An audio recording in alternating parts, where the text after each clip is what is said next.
Welcome back to my channel, and I thought I'd show you some of the new purchases slash projects that I have going. I have actually three different variants of the original slash 90s era Y-Wings. This is one, and it came without, so I got it for cheap because it came without the back nacelle end caps.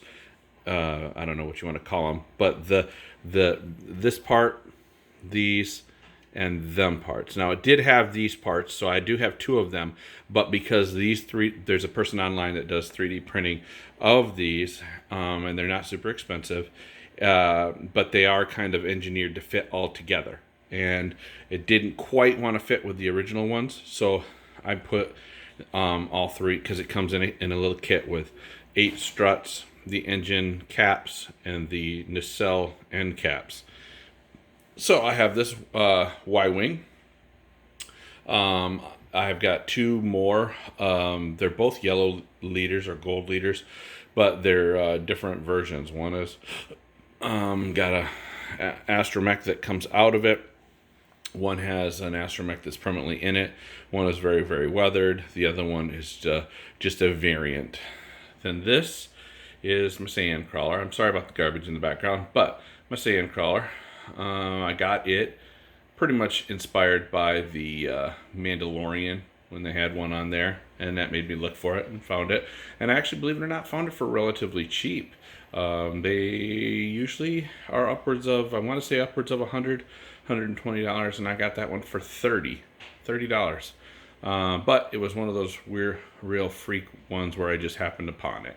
I am also in my room putting up more or less people next to their vehicles. So I have a bunch of vehicles, Starships and stuff, hanging from the wall. And so next to my Millennium Falcon, it will be Han. Next to my Slave One will be Boba Fett.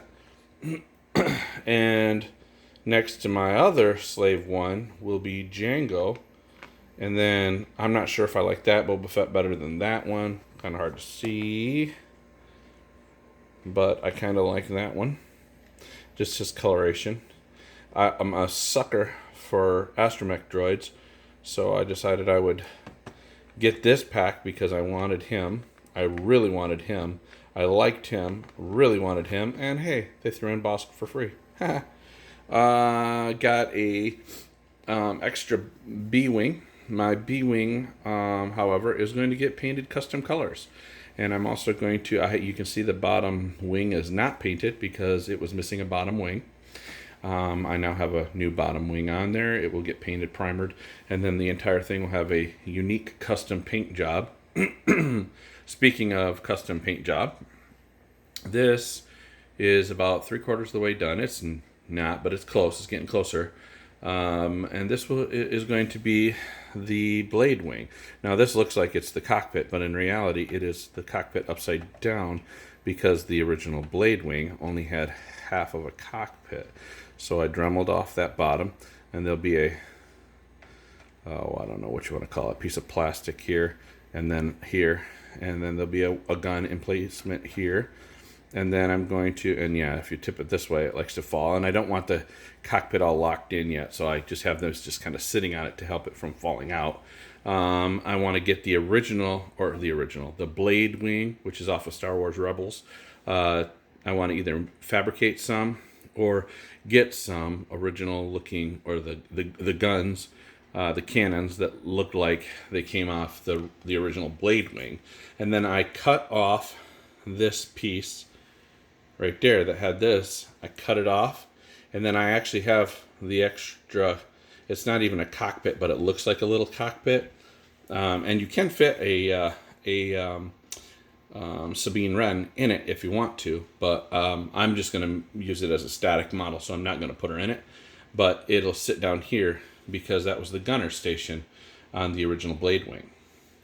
And then, oh, my dogs are going nuts. And then I've got my Hulkbuster R2-D2. Not finished yet. I still have a lot of weathering to do, This poor little head keeps popping off, so I got to super glue it on there, but I'm still not done. You can see where some of the, I decided I was going to go one route with, I can't think of the name of the little putty that hardens up, but I was going to go that route, and then I didn't like it, so I peeled it out of there.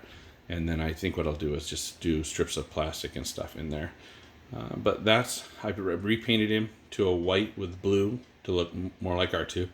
And I'll probably tape off the head and paint the blue, the same royal blue as the Hulkbuster body, and the dome a more chrome color. So, and then obviously a whole lot of weathering and washing to get the black in the cracks and crevices. But that's my Hulkbuster. So, just some of my projects and acquisitions. That's a fun word to say.